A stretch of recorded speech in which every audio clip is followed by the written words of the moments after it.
All right, speaking of kicking some tail, I think there's a couple of former teammates in the NBA who would like to kick each other's butts. Dude, that was ugly to me. Kevin Durant and Kendrick Perkins. And let me say this, first of all, obviously I know both of them. Perk's been on the show with us He's been in studio. We like Perk. Perk is a great guy, covered him even before he became an analyst.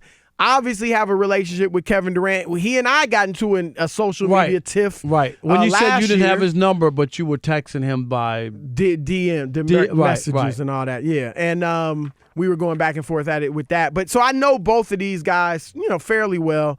And I got to be honest, even though we're going to talk about it because it's news, but it's kind of sad to see guys that were friends and teammates go at each other like this. We really don't see this very often. Not like this and not publicly, because my only thing is, for real. Well, let's get the context first for those that might not know what's going on. But why can't you pick up the phone? Say I saw something on Twitter, Chris, you said about me.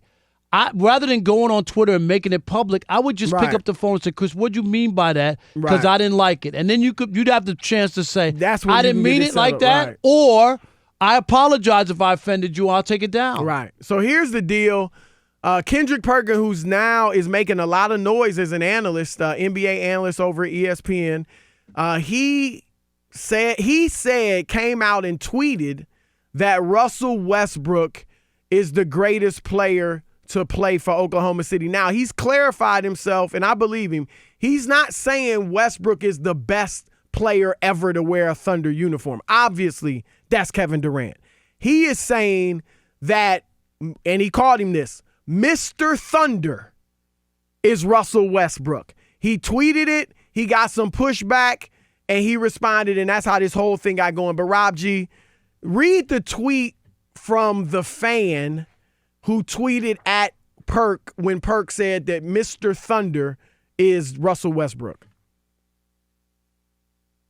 He obviously said it quietly. G? Right. Rob G. And now we're back. All right, we had there some we technical go. difficulty. Well, Chris, real quick correction. It wasn't even a fan who started this whole thing. No, it was a reporter, It right? was a reporter for the Celtics. Right. It was a Celtics. So he responded to Perk's tweet by suggesting, I think Russ walked right into that door called the second round of the playoffs 3 straight times, implying he couldn't get out of the first round. He kept crashing into the second round. When Durant was gone. Right.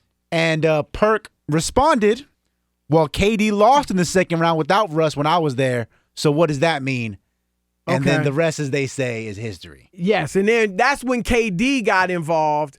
And KD, to me, Perk's comment is nothing untoward, nothing mean. He just said, hey, okay, yeah, but KD lost in the second round. I remember I covered that series when they lost in the second round when Russ was hurt. And then KD took it to the lower level when he said, read what he said, his tweet, Rob G. He said, yeah, and our starting center at Kendrick Perkins, so he added him twice there, averaged a whopping 2 and 3 during that series. You played hard, though, champ. LOL. So, see, that to me, KD is the one that brought it to the ugly level. Well, see, here's where I disagree with that, because the reporter just said that Russell Westbrook couldn't get past he kept running to the door. Couldn't get past the first round. But did he mention? He didn't mention KD. KD was introduced in the conversation by Perkins. No, but the whole point. The whole point was Perk was saying KD, that Russ is Mr. Thunder over KD. But I'm saying that's understood. But his name wasn't mentioned until Perkins went out to say something about KD, and that's why KD jumped in. I know what you're saying, but it wasn't like he had a choice of 2 people. He introduced basically knocking KD, and that's why he was knocking KD. I think he was stating why he was like, don't come at me about Russ not being Mr. Thunder because he got beat in the first round. KD got beat in the second round. So what's that mean? That's what he was saying. Well, there's a difference between the first and second round, and I think that's all he was saying was that even without KD, he never. It's not like he went to the Western Conference Finals or something. But KD couldn't get to the Western Conference Finals without Russ. I mean, we need to just make our points. Your point, go ahead, because you think Perk is in the wrong. I think when he touched let's explain the rest, because after KD said you averaged 2 and 3. That's when Perk went nuclear. That's right. He said, boy, stop. You did the weakest move in NBA history, up on a team 3-1 in the Western Finals, and then you go and join them the following season. Real heart of a champion right there. KD fires back. Weak is starting at center, playing real minutes with no production. Should have worked on your skills as much as I did. And then Kendrick Perkins just finished it off. He said, that's fine. You worked that hard and still had to jump to a 73-9 team. Truth be told, you don't even feel like a real champ. You have a hard time sleeping at night knowing you took the coward's way out. Now, come on, man. That's some harsh stuff right there. Even from a guy who's working in the media. I don't even think – if he said that on television, I think that there would be like, okay, we can't be that personal. You know, that's personal. So you think if he sat on ESPN and they asked him, what'd you think about KD's move to the – You think calling somebody a coward is – I'm asking you, like, you could say that. I think media members essentially said that. Yeah. Okay. Stephen A. What did Stephen say? It was weak. It was a – Weak is one thing. Punk? Did he say punk move? I think once you get into those descriptions, I'm just saying, this is just me, Chris. And I'm tough on a lot of people, but I try not to make it too personal like that when you're calling somebody a coward – from the standpoint of something that they did. Well, he said cowardly move. Took the coward's way out. Took the coward's way out. I mean, technically, he didn't, But here's my thing, Rob, and you and I have talked about this. First of all, I'm a guy that has never killed Kevin Durant for going to Golden State. I killed the move because I thought it was bad for the league. He's a free agent. He can do whatever he wants. You didn't say anything about him. You didn't say anything like this is weak, this is soft. My point was it was bad for the league. That's not what a guy should do with that talent who was up 3-1. It wasn't like he had gone to the finals with that team. I'm talking about all that stuff. That's getting to him, though. But I'm just saying, I didn't. My thing was, I thought it was bad for the league. The reason I didn't criticize him was, one, people had been telling me he really likes the way Golden State plays. So, and obviously you had a whole entirely different playing style with Oklahoma City with Westbrook that probably it was going to be tough to win the championship that way. So I also thought he was going there because of the way they shared the ball and played unselfishly and stuff like that too. So that was part of it. But the bigger part for me is that I knew because I had seen it with LeBron. And granted, what KD did was quote unquote worse if you think they're negative than what LeBron did when he went to Miami because LeBron's team wasn't ready set even though it was stacked. It hadn't played together, hadn't won 73 games, hadn't won a championship and all that. But I saw it with LeBron James. He gets demolished when he goes to Miami. Everybody was killing him.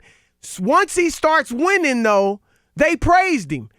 Nobody said all, but it was easy to win with them. What you expect? No, everybody, including all the people that killed him, praised him. And I said the same thing. I was on SportsCenter that day with Stephen A. I said, everybody killing Kevin Durant right now when he is a champion a year from now, a 2-time champion, maybe a 3-time champion, maybe the finals MVP. Everybody's going to be praising him. The same people killing him will be praising him. And that is exactly what happened. So I didn't want to be a part of that because I'm like, I'm not going to sit here and kill him and then praise him. I just didn't think it was. Because we knew he was going to win, and we knew he was going to play well. But I just didn't like the move for where the league was headed because I always said LeBron started it and the Warriors finished it. That's really what happened. There's truth to that, right? I mean, and so LeBron can't be mad. You went down to Miami to stack up a team, right? And then when they do it to you, you're going to be what? Oh, this is unfair. How can you do? And now that's what Kawhi and Paul George did it too. Right? So he got some obstacles. Right, to face. but I think if LeBron didn't do that, I don't know. I don't think it would have ever entered KD's mind. Right. Honestly, and you know I what? think you would have been like, "There's no way I can go to Golden State." I totally agree, Chris. And I believe that if LeBron never did that, a lot of guys would have never left their teams. I really believe that they would have. No, I agree. I just don't. It just wasn't done. No question. But my point with Perk is just that. And I call Durant the Masot, the most sensitive of all time, and he's very sensitive. I don't think he needed to jump into this. When his name came up, he couldn't help it. This is who he is. But he didn't. He shouldn't have jumped into it. Perk went off on him. And that's what happened. And Rob, here's what I say to you because you said Perk went too hard. You and I always talk about this. We've talked to athletes about this. If you get into this business as an analyst and you want to be good, you have to speak the truth. Yeah. You can't let your allegiances, oh, that was my teammate, that's my coach, I might want to get back in the league on the bench as a coach somewhere. I can't be too critical. I don't look at this as him reporting or something. Well, or none of them report. Being an analyst, I'm looking at this as this is like kid stuff where you're on social media like just ripping at somebody when you don't have to do that. If he was your teammate or if Kevin Durant had an issue with it, you can pick up the phone and talk about it. We always talk about this all the time.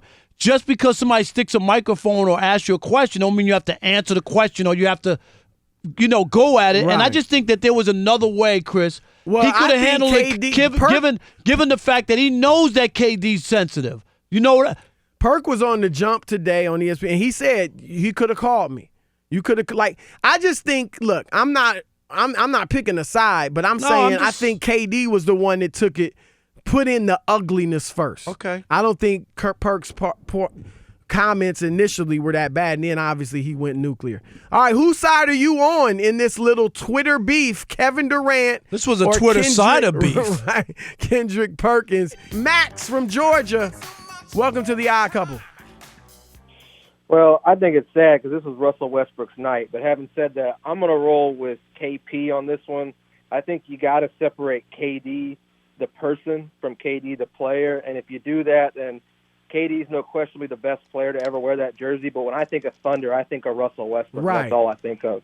So having said that, I think they both jabbed at each other. They were both being a little bit personal. But I got to say, I think KP handled it the most adult-like if I had to pick a side. And that being said, happy birthday, Rob Parker. Man, appreciate you. Thank you. I appreciate that. Thank you so much, Max. I get your point. Only problem, I think, is what did he say? 2 points and 3 two and three. Yeah. 2 and 3 compared to like the opening the sore and pouring salt in it about the move to Golden State, where he's sensitive about it because he got criticized from everybody, right? So I just think that it's like it's like you said about LeBron. KD started it. No, right? And they finished it. And right. then Kendrick Perkins finished it. Yeah, but you're right. What KD said was rough, but not as rough as what Kendrick Perkins said. Let's go to Jabril in Atlanta. You're on with Chris and Rob. Yeah, I'm with KP on this one. Because KD, he got a track record of always getting, like, too sensitive about little stuff, even like arguing with fans on, like, random people on Instagram and Twitter and all that. Jabril, that's why I call him the Masot. He's the most sensitive of all time. He is. And when I think about OKC, I think about Westbrook because even when KD left, he stayed down, and, so that means a lot to the fans right. of OKC and just basketball. I get you. In basketball in general. He's definitely Mr. Thunder. There's no and KD is a better player, but Russell's Mr. Thunder, right? No doubt about it. All right, thanks. Appreciate it. How about Keith in Peoria, Illinois? You're on the Odd Couple Fox Sports Radio. What's up, Keith? How you fellas doing? How you doing today, Rob? Happy birthday, man. I'm 56 too. Are you? That's a perfect number. Old yes, too, I huh? am. Keith, I love it, Rob. That's right. Great number, fellas. It is, and you know what? I don't know nothing about that number. Appreciate it, Chris. Hey, you hope you do. I will. Right? I will in a decade or so. You'll learn, Rob. Oh yeah, Rob, you'll get there. When you get there, you appreciate being 56. Amen. People go like, "Oh, you want anybody to mention your age?" I'm like, dude, I'm happy to be 56. I hear you. I'm happy to be 56. I'll be 57 in April, though. Don't worry about it. That's great age, buddy. Hey, getting to the subject. KP, I would go with him on this one. I told people back before Kevin Durant left OKC, he wasn't happy there. The Golden State thing was going perfect. Unselfishness, that was his type of style of play. Well, it was one of the main reasons he went anyway. The selfishness that he has, though, he needs to get over that. He needs to get away from that little sensitive grabbing and stuff like that. Leave the media alone. You're great, KD. You know that. Don't let anybody take that away from you and make you balling yourself at 6'11". You're great at what you do. Keep it going. 100%. Right. 100%, Keith. And I don't get it. Like, you got money, you got fame, you got championships. somebody on Twitter or everybody's not going to like you. I generally they just don't aren't. mind if he's on social media. No, I'm if just he saying, can still perform and if it makes him happy, I'm fine with it. But to be getting but worked this up is over one everything. Where you took it there and somebody hit you with a haymaker. That's kind of what happened to me. Eric in Texas, you're on with Chris and Rob. Guys, you're the best thing that's happened. I think you're the next one up for a morning show here. All right, my man. Thank you. Wow. From your mouth to God's ears. I know. As Thank they you, say. Eric. Get rid of first things first. I think that's going to be on next right now. Wow. All right, brother. What's your point? Let's get to it. I'm going with KP on this also. Durant, when he was in OKC going deep in those playoff series, he didn't have what it took. He was scared. He turned the ball over, fall down. We were at a lot of those games. He just couldn't cut the mustard. He's all show. He stole that little shimmy from that guy in Major League 2. I'm with Perkins all the way. If he would have had what it took, they would have won, but he had to go to the all-star team. He just needs to keep his mouth shut and go get it done. All right. I've said that too, right? Like, look, just win gracefully because this is too easy for people. Right. If you go at somebody, that's all they got to say. Right, and then that should be it. Right. One last one. Chris in Louisiana. You're on the Odd Couple Fox Sports Radio. What's up, Chris? Hey, first-time caller, guys. Just want to say I love the show. Thank All right, you. Thank you, brother. Happy birthday, Rob. I got to agree on Chris with this one. All right. I feel like Kendrick didn't have any animosity coming at all. He was just kind of trying to prove his point whenever somebody tried to ask otherwise. So that's why he brought up Kevin. Kevin took it the wrong way, and I just think he's just too sensitive, and that's kind of where it all started. If they were like the guy mentioned both names at first, and then asked Kendrick to like pick one or something, and then KD jumped in, maybe I could get it a little bit better. But Rob, it was the first time he introduced his name. Everybody knew it was either Russ or KD. It wasn't like it might have been Kendrick Perkins. He played there, didn't he? Nick Collison got his jersey retired. 2 and 3. Is that it? I thought they were talking about his uniform number. So you 2 and 3. ripping Perk? No, I didn't say that. I'm going to tell Perk. Wow. I didn't say that. What's happening, y'all? It's Chris Broussard. I'm Rob Parker. And we are The Odd Couple. Check us out as often as you can on YouTube. And always remember, I'm Oscar and he's Felix. Oh, man. Are you serious?